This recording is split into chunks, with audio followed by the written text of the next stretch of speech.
She said, "Let's skip coffee and meet in a hotel." Then admitted she lost count of her body count after high school and guessed it was maybe 400. She thinks I missed out, but I know I dodged an arsenal. I'm 28, and like most people these days, I sometimes scroll through Tinder when I'm bored. I'm not the type to swipe on every profile I see. I'm picky, maybe to a fault. So when I came across this woman's profile, I paused. She was undeniably attractive, the kind of beauty that makes you double-check if it's even real. Her smile looked genuine, her photos weren't overly edited, and her bio was short but interesting enough to spark a conversation. We matched almost instantly. Within a few hours, we were chatting back and forth. It felt easy, the way conversations sometimes flow when both people are genuinely engaged. We exchanged the usual small talk, hobbies, favorite foods, weekend plans. She had a playful tone, teasing me here and there, and I found myself smiling while typing out my responses. After a day or so of messaging, I decided to make a suggestion. How about we grab a coffee sometime? I typed, "There's a nice cafe near the river I think you'd like." Her reply came back faster than I expected. "Why don't we just meet in a hotel room instead?" I read the message twice to make sure I hadn't misunderstood. At first, I thought she might be joking, but the longer I looked at the text, the more I realized she was serious. A hotel room. For our first meeting. I didn't know what to say. Who suggests that right away?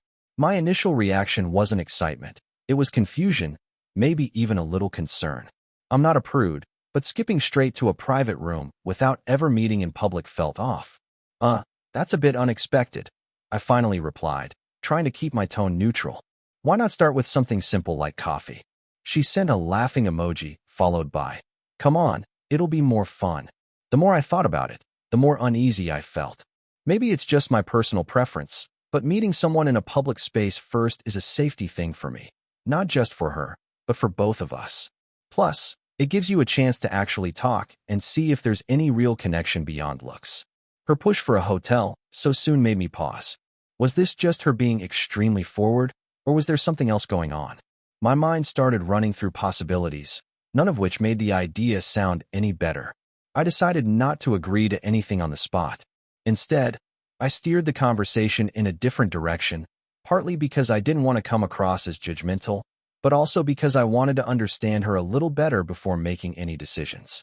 It was clear this wasn't going to be the typical boy meets girl, grabs coffee, sees where it goes kind of story. Her forwardness with the hotel suggestion lingered in my mind. I wasn't ready to accuse her of anything or jump to conclusions, but I figured I could learn a lot from how she answered certain questions. So, mid-conversation, I decided to throw in something casual but revealing. "What's your opinion on body count?" I asked, pretending it was just a random topic. She replied almost instantly, "Body count is just a number. It means nothing." Her tone seemed dismissive, like the question didn't carry any real weight. I wasn't exactly shocked. Some people genuinely believe it doesn't matter, but the confidence in her response made me curious. Before I could say anything else, she turned the question around. "What's yours?" I gave a straightforward answer. Nothing dramatic, nothing exaggerated. Then I added, "And you?" expecting maybe a hesitant number or some vague answer. Instead, she chuckled. "Oh my goodness, I lost count a long time ago." Lost count. I leaned back in my chair, staring at my phone. People sometimes joke about not knowing their number, but she didn't sound like she was exaggerating for effect. She sounded factual. "Really?" I typed, hoping she'd elaborate. "Yeah," she wrote. "By the time I graduated high school, I think I was already at, I don't know, 25? Something like that." I didn't respond right away. I wasn't sure how to process that level of openness, especially from someone I hadn't even met in person yet. It wasn't just the number. It was the complete lack of hesitation in saying it. She kept going. "But you know, it's just a number. Doesn't define who you are. I live my life freely. No regrets." It was clear she wasn't embarrassed.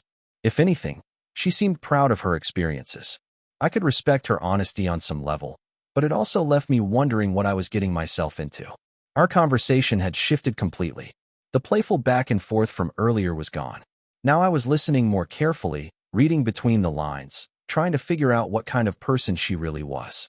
And deep down, a part of me knew this wasn't going in the direction I thought it would when we first matched.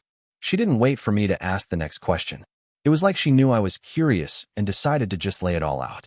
Honestly, she said, if I had to guess where I'm at now, maybe like 400? I had to read that twice. 400. Not 40. Not 100. 400. It wasn't just the number. It was the way she said it. Like she was talking about the number of books she'd read or movies she'd watched. Completely casual. I didn't respond right away, partly because I didn't want to say something I'd regret, and partly because I was still processing it.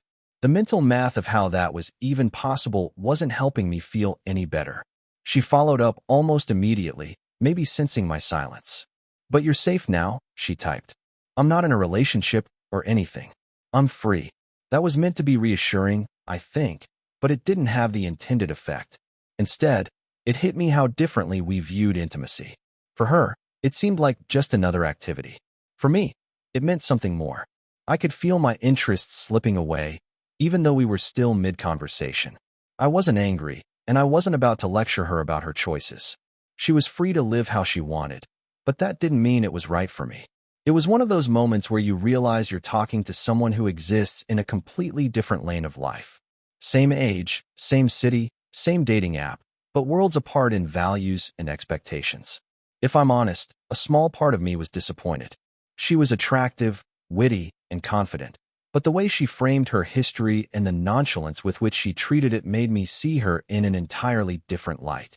By this point, my mind was already moving toward an exit. By now, the warning signs weren't just there, they were flashing in bright neon. Everything in me was saying, don't push this any further. I kept my reply short. Got it. Thanks for being honest. She sent a heart emoji, maybe thinking the conversation was still going well. But I'd already made up my mind.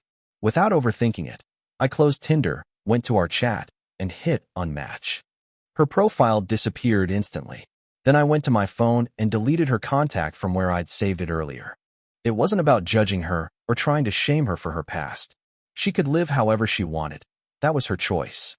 But it was just as much my choice not to step into something I knew I wasn't comfortable with. The strange thing was, I didn't even feel upset. More than anything, I felt relieved. Relieved that this conversation happened before I invested any real time or emotions into her. Relieved that I didn't end up in a situation that would have gone completely against my values. If anything, I was grateful for the hotel suggestion. As odd as it felt at first, it was the thing that pushed me to ask deeper questions early on. And those questions revealed exactly what I needed to know. Sometimes people talk about dodging a bullet when it comes to dating. This felt like dodging an entire arsenal. It's funny, Tinder is full of surprises, but I didn't expect one like this. I appreciate you watching till the end. Hit that subscribe button and stay tuned for more content.